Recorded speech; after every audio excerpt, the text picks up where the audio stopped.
everybody, and welcome to another episode of Slow Secrets. Today, we are going to talk about lifestyle.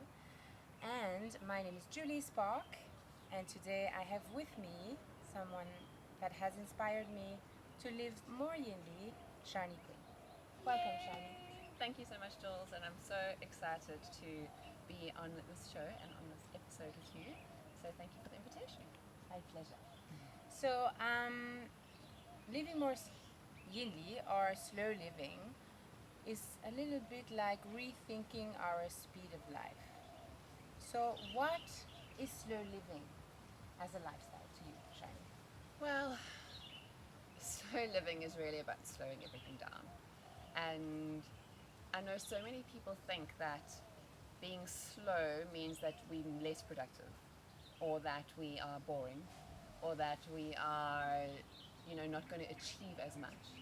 And it's actually the complete opposite. So if you look at things like yin and yang, and I know we're going to be getting into living Yinly, but yin is very much the slowing down version.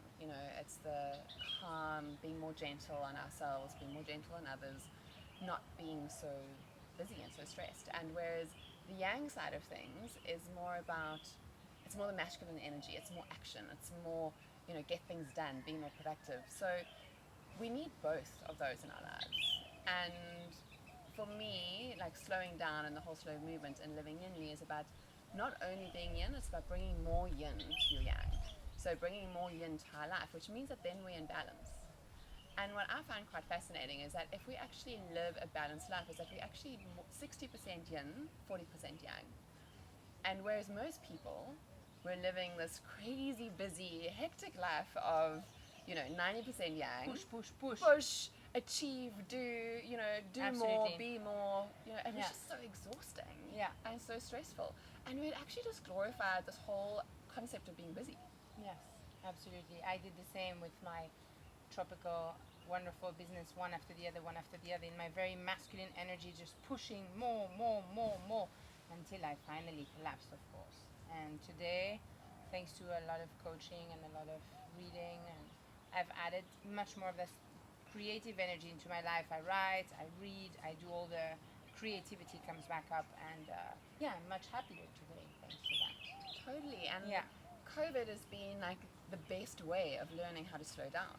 Absolutely. And before that, I was always like trying to inspire the world to be more slow. Yeah. And no one really, well, I can't say no one, but a lot of people didn't really get it. They're like, but we want to create these businesses, we want to, achieve these results, we want to do all of this stuff. And it was living this lifestyle that we felt like we should be living. Absolutely. What society tells us to do. Exactly. And how would you describe the relationship you have now that you've made this shift in your life with your inner self? Well, like you were just describing of, living this very yang life, I was the same. And, I was living full speed ahead, and I'm a very enthusiastic person by heart and just want to, achieve many things and get excited about life. And I know we're very similar in that way. And so I was running 3 wellness businesses at the same time, and trying to have a relationship and doing so many things, and eventually just totally crashed and burnt out. Yeah. So that was 2017, and since then, there's so many things that I've had to learn of how to shift my life. Absolutely. And what to do differently. And I'm so grateful for that burnout, because Absolutely. it taught me so much, and I've learned so much. And when it comes to my inner self, I feel like now I'm so much more connected to me.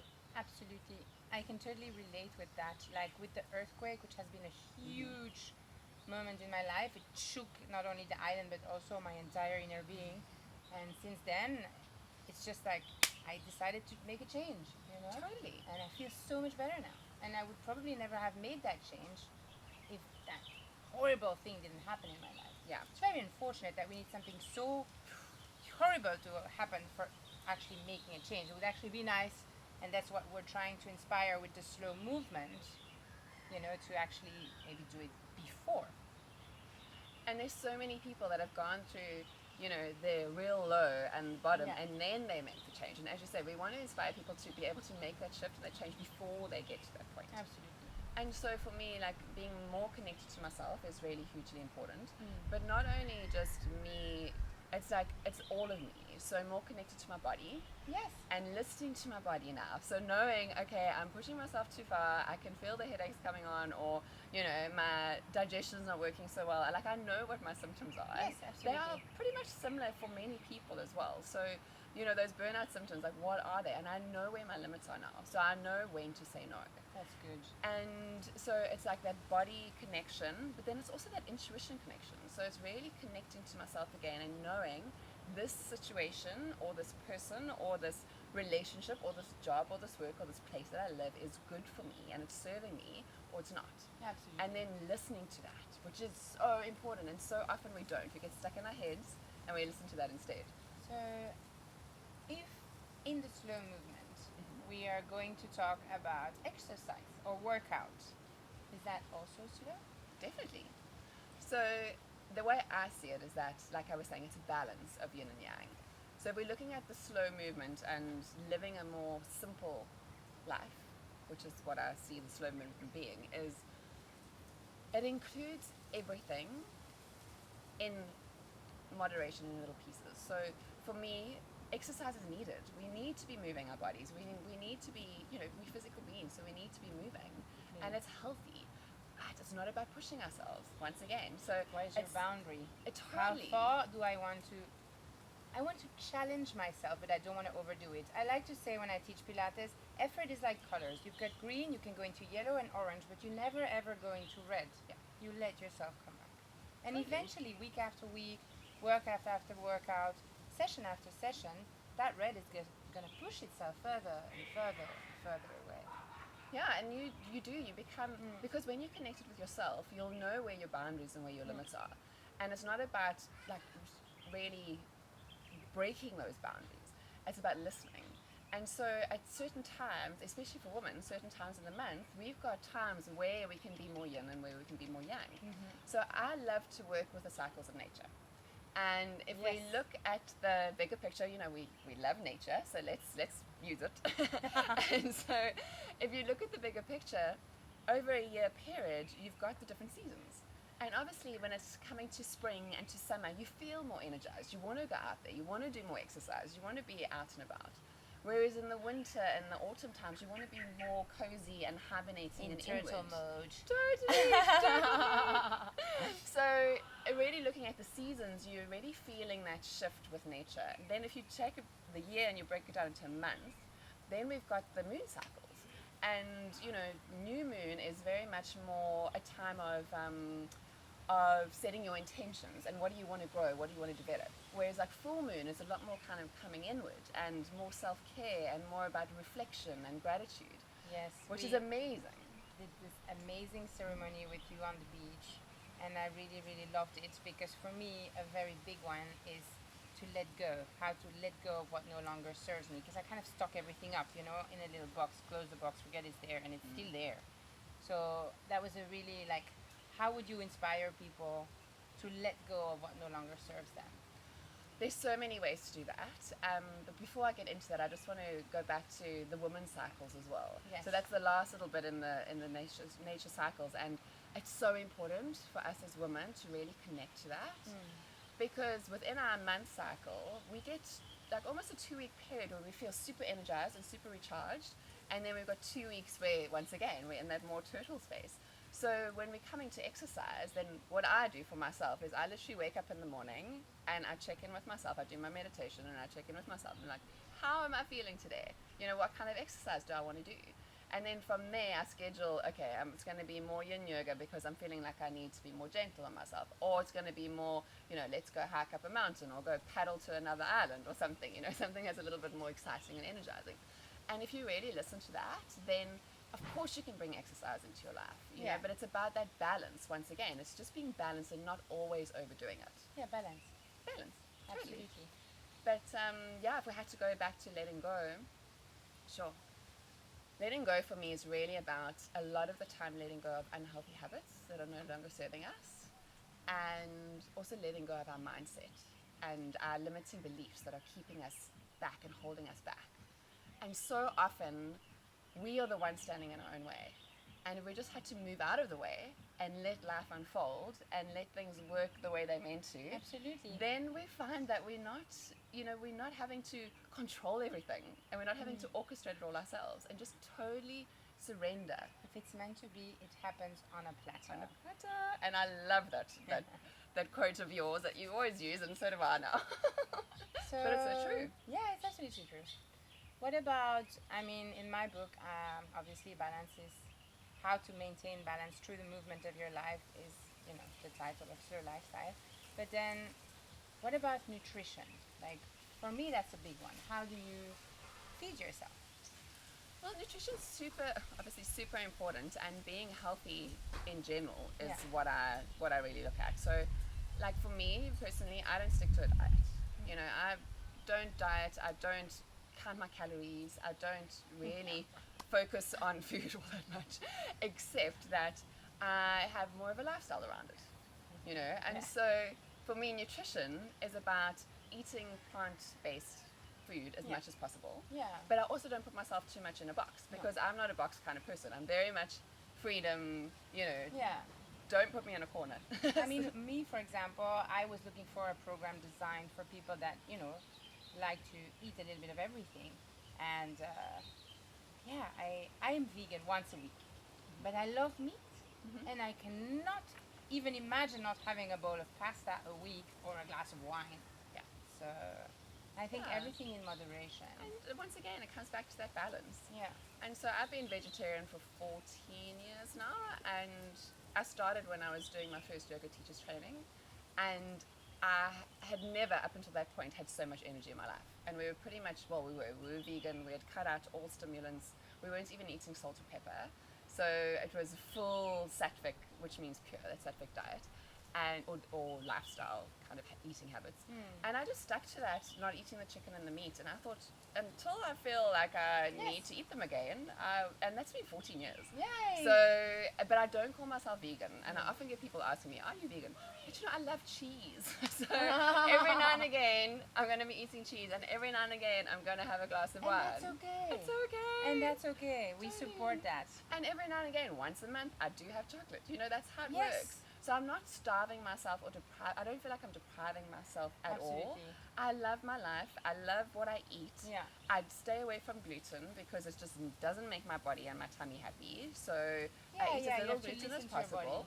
Listen to my body. But it's not about, because once again, if you're dieting, I feel that we're being too hard on ourselves once again. So you're not allowing yourself to eat the nourishing foods. And that's part of yin, is like comfort, nourish. And when we're depriving ourselves from the comfort and the nourishing foods, then we're not in balance and we're being too young. So I have a little anecdote. Yes. I like to go to Ubud, which is this beautiful place in Bali in the rice fields where all the vegans live. There's a lot of vegan cafes, and I have one of my very best friends is vegan, but she had anemia. So she was kind of forced to eat meat. So my Argentinian friend, who had a beautiful Argentinian restaurant, invited us, and we had meat together. Which was a moment for me. She's like, Julie, this is the first time in 15 years that I'm eating meat. I was like, this is such a moment we're going to remember. Wow, but like so special too, because also it's being done consciously, and I'm sure you probably blessed the food and did, a little ritual around it. And Absolutely. And it's just about being, so for me, the slow movement, once again, it's being more conscious of what we're putting into our body. And when we slow down, we can really be more aware of that. And then once again, then feel what feels right for us. If it feels right for you to be eating meat, then eat it. If it doesn't, then don't. And don't stick to somebody else's rules or plan or what you should be doing. We've got to figure this all out for ourselves. Absolutely. So on another jump, let's jump to mindset, because I think mindset is very interesting. I personally love journaling and the emotional release it gives me. I don't know if you journal. I do. Yeah. So it's part of my morning routine. My morning routine, it was actually really funny. I was chatting to a friend of mine once, because I've been living in Bali for about 3 years now, making that whole life change, and moving from the city, moving more to an island and slow lifestyle. And I remember going back home to Cape Town, to South Africa, and chatting to this friend of mine, and I said, we were just chatting about my morning routine, and I said I wake up without an alarm, so there's no pressure on when I need to wake up. But I normally wake up at sunrise, Oh, I love it. which is an amazing time to be awake, and then I'll do my meditation, and I'll then do some journaling and just almost like an intention of what I want to set out for the day. Then I'll decide what kind of exercise I want to do, and that'll happen kind of in the middle or later in the day, depending. Nice routine, huh? It's a beautiful routine. And then so I said to him, and then I do like my own self Reiki, and the whole thing. So it's time for you. It ends up taking maybe an hour, and sometimes two, but it's great because I didn't have a time limit when I was talking to him or when I had to start the day. And I said to him, yeah, my morning routine's starting to take like up to 2 hours. He goes, oh, you're going to have to cut something out. I said, I did. Work. Perfect. So, yes, journaling is a big part of my life, and it's a great way to release. It's a great way to get out of our heads. Yeah. So get whatever we're thinking, we can put it out on paper. If we're feeling emotional, if we're feeling angry, if we really want to, if we're pissed off with somebody. Yeah, you just dump it all in So there, nice. You dump it in, and you don't send it. You don't post it to them. No, you no, don't no, put it no. in an email. It's just for you. And you can burn it if you want to. Nobody's ever going to read it. I just write it like nobody's ever going to read it. Yeah. But what I love about journaling is that going back, to look back at what you've written a year or two before that, and you realize how much you've learned and how much you've grown. Absolutely. And then also from journaling, you can end up writing a book, which is what I've done and what you've been doing too. So, perfect. Oui. So, living on a tropical island, huge. I think we both live here now. Yes. And, how can we give advice to people who would maybe want to do that too? Well, the first thing I want to say is that it's not just for special people like you and I, it's for everybody. Yeah. Everybody's special. Anybody can live on a tropical island. It's just really about having the courage and being brave enough to let go of what feels comfortable and taking that leap and taking that step and jumping and just letting your life appear, and you can make this a reality. And what I love about what you've created in your books and things, Jules, is that you're giving people tools and a way of how they can actually do that. And so it's not actually as difficult as what everybody thinks. And it is it's a game changer. It is a life changer. And I actually have one of my clients now who's in Jakarta at the moment doing his quarantine on his way to Bali. And he was in Singapore, he's burnt out, he's exhausted, he's like, I don't know what to do next, and did one coaching session with him, and I was like, well, you have some options, but you can come here and we can do a whole full burnout recovery program with you. And the next thing is like messaging me saying, I'm on my way to Bali, I'm almost here. So and good. he was somebody who was like, oh, I don't know what to do, and I feel like it's almost you just need somebody like a mentor or a coach or like you read your book and realize that other people are doing this and it is possible. Absolutely. And once you make that shift, there are so many people and expats that live around us and that have created this amazing life for themselves. And I love, so with me being between Bali and Gili, but I love coming back to this island because it's like a big family and it's a big village, and I love it. The kids are running around on the beaches, and everyone gathers together for sunset and fires, and then like yesterday Julie and I decided to go stand up paddling to the next island and let's just go on an adventure. And that's all part of slow living. It doesn't mean that we're being still all the time. It just means that we have less I think in our life. what it also is doing everything in full consciousness. Totally. Like really, I think that is a huge lesson for me. And whatever I do in my life, I just really come back to that. And society today just presses us like lemons and pushes us. And there are so many people that are sick, like burnout, PTSD. What other disorders are there? Food disorders. Totally. Like Depression, all of that. depression. And it's almost like the Western society has been very much geared to, here's a pill for you, and that'll fix you. And then you take that pill, and then you have to take another pill because you've got side effects, and another pill, another pill. And I've been in that experience where I've had doctors saying, just, take these things. And there's another way to do it. Absolutely. There's another way of living. And so the whole slow movement isn't just a nice fad. It's a whole lifestyle shift. And I feel like the whole world needs to be on this path. And I really feel like with what's going on in the world at the moment, it is shifting. Yeah. And people are becoming a lot more aware and conscious of, this isn't working for me right now. Mm-hmm. You know, and if it's not, then make a shift and make a change. Oui. So I take the example of, well, myself, for example, first, but then I think the best example is my brother. I think nobody speaks about it, but let's speak about it because that's what we're supposed to do here. He had a major drug problem, like hard drugs, deep into hard drugs, and my parents said, he's going into a closed center.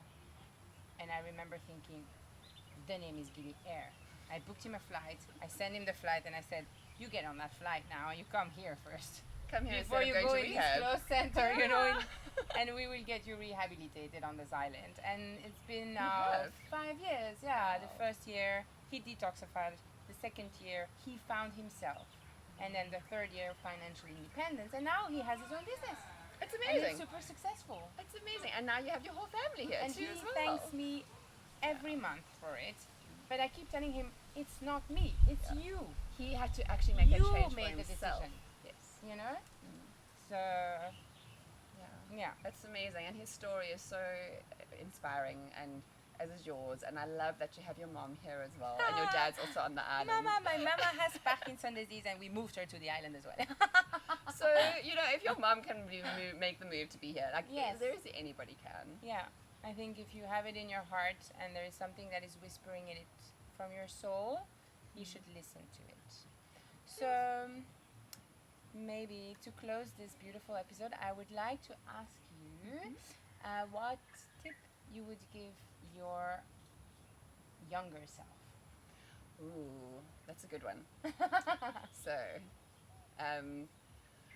I think the biggest thing for me is, because I'm such a yes girl, then the biggest tip for me would be knowing what I know now.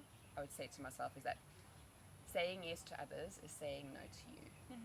And so if I had just said no more to other people and trying to please other people and trying to do everything for everybody else, and was listening to more about what I needed, then I know I wouldn't have gone through a lot of the hardships and the rock bottoms that I've been through.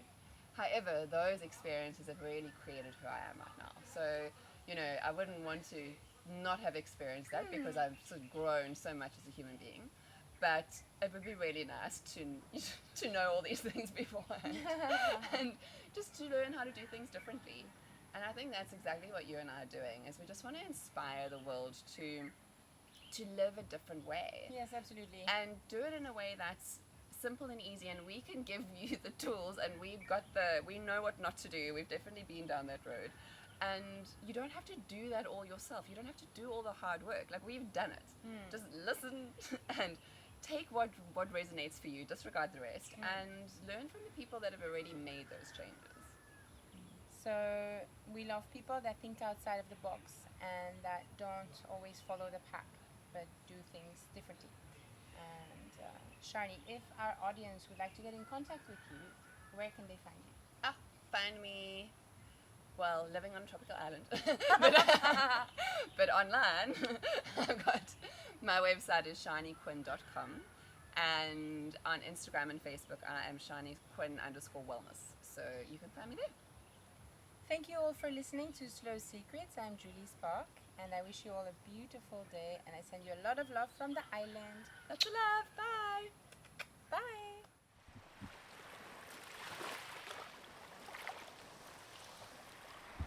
Slow Secrets.